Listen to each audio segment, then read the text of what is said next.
আসসালামু আলাইকুম, সবাই কেমন আছেন? ছবিতে দেখা লোকটি আজ সারা বিশ্বের সবার কাছে পরিচিত।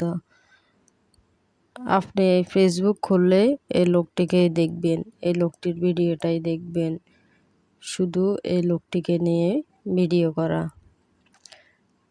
মহান রব্বুল আলামিন যাকে সম্মান দেওয়ার দরকার তাকে সম্মান দেন। যিনি সম্মান পাওয়ার যোগ্য তিনি সম্মান পান, এমনভাবে পান যেটা কল্পনারও বাইরে। লোকটি আল্লাহর প্রতি অগাধ বিশ্বাস ছিল বলে আজ তিনি সবার কাছে পরিচিত। তার ধৈর্য,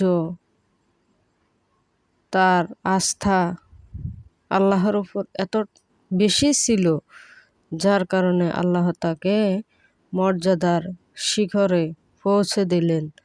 আজ তিনি সফল। সবাই ভালো থাকবেন, ওনার জন্য দোয়া করবেন।